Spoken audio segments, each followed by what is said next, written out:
Hey guys, what's up? I hope everybody's doing absolutely amazing, feeling great, looking good. It's none other than, of course, your girl Cooking with Tammy, and I'm back in the building with another great recipe. Today I'm going to show you how I make my delicious Mexican style saucy beef. When I tell you this saucy beef is everything, the name says it all. Saucy and absolutely delicious. So with all of that being said, guys, let's head on over to the kitchen and get to cooking. First thing up, front and center, I know it's obvious, we have our beef. Yes, this beef right here is about 4.5 to 5 pounds. It's a chunky boy, I tell you. And for our seasonings, we're going to be going from left to right. We have our paprika in the house. Yes, we have smoked paprika as well as regular paprika, ground cumin. Yes, we do. We also have some chili powder for that little spicy effect. Now, here's the thing. If you don't want your Mexican style beef to be spicy, of course, you're going to add a little pinch of chili powder or you're just going to omit it. We also have some dried oregano as well as beef bouillon powder, lime, garlic, chili peppers soaked in adobo sauce, and our sun-dried tomatoes that's infused with herbs and different spices. Yes, I told you this thing is going to be absolutely delicious. We also have some water and we have 2 sets of onions. I would explain as we go why we got 2 sets of onions. We also have some ground black pepper as well as salt. So with all of that being said, let's get to cooking. First thing we're going to do with our beef is we're going to season this bad boy up. Yes, we are. We're going to hit it off with some salt on all sides, of course. And when I say all sides, I just don't mean top and bottom. We're going to do the sides as well. Yes, we are.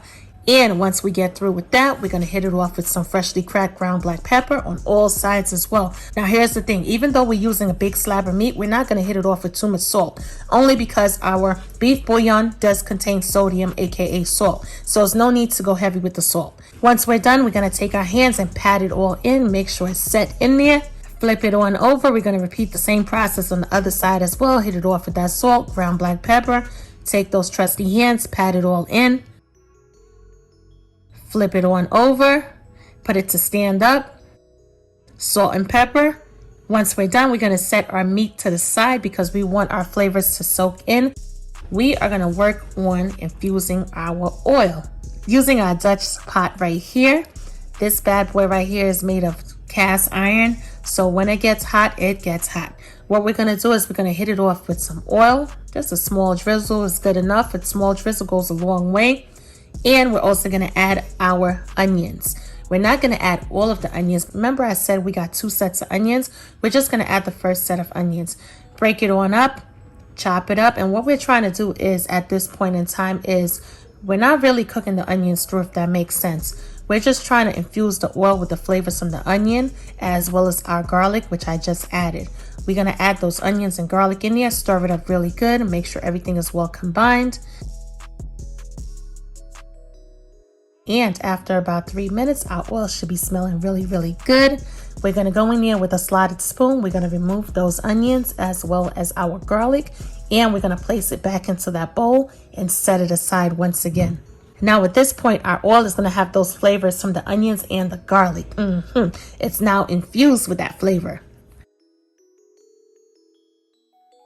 Once we get everything out of that pan, what are we going to do? We're going to take our meat and we're going to place it down into our Dutch oven. Right now we're rocking out with high heat. If you want, you could use medium high, totally up to you.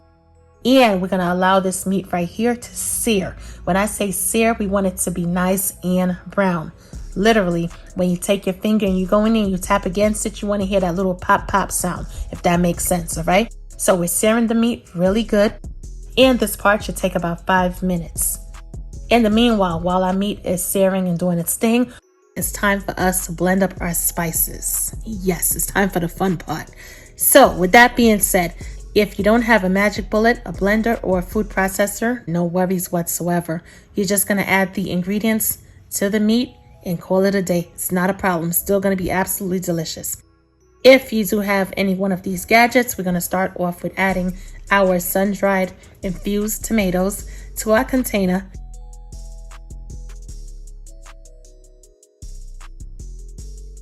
As well as our chilies in adobo sauce, chili powder, paprika, both regular and smoked, ground cumin, and dried oregano. We're gonna add our raw onions. Remember, we cooked the other onions. We're not gonna use those just yet. We're gonna use our raw onions. And we're gonna add it to the container along with our water. Not a lot of water, but enough water. Just a small drip drop. And we're also gonna hit it off with some freshly squeezed lime juice. And the lime juice is gonna tie perfectly. It's gonna give it that slight acidic contrast of flavor. It's gonna be so awesome. Once we're done, we're gonna blend it on up. This is what we should have once everything is well blended. This mixture right here, once you take the top off, I'm telling you, it's gonna knock your socks off. After about 3 minutes, check out our beef. Now, when I tell you perfect sear, what? I know you guys agree. Check out that sear. Just like I said, when you hit it, it goes bop, bop, just like that. In about another 3 to 5 minutes, the other side is going to be seared perfectly as well. So in the meanwhile, while that's doing what it do, we're going to continue to work other stuff.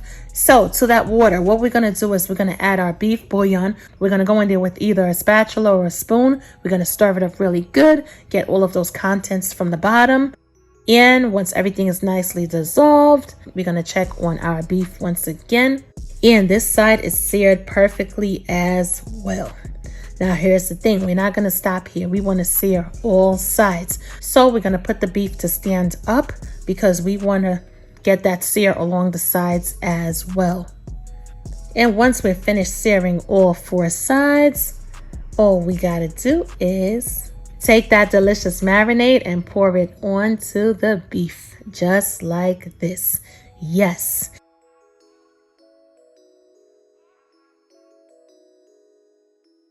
Take that spatula, spread it on, spread it on.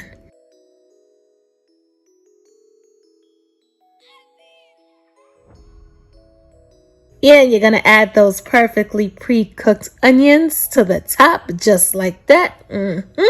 That's why we needed 2 sets of onions. Now there you have it. Once everything is added to the top, we are going to use that same container, the container that had the marinade in it. We're going to add just a small amount of water to the container because we want to get all of that deliciousness from inside of the container, basically. We're going to pour it along the sides of the meat. We're not going to pour it on the top because we don't want to knock off all the flavor. So we're just going to pour it along the sides. Once we're finished, we're going to take our beef broth and we're going to do the same thing. Pour it along the perimeter as well.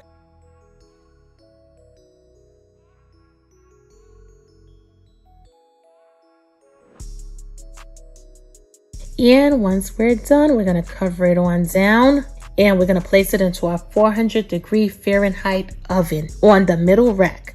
And we're going to allow this beef to cook through until it becomes, when I tell you, nice and tender, literally falling apart. Take about maybe 2.5 to 3 hours, but we're going to check periodically. So it's been about a minute so far, but this ain't it right here. All right, we want it to be tender. When I say tender, I'm talking about literally melt in your mouth tender, falling off the bone tender, juicy and soft. All right, so we're going to put it back in the oven for at least another hour, hour and a half, to allow it to do what it got to do.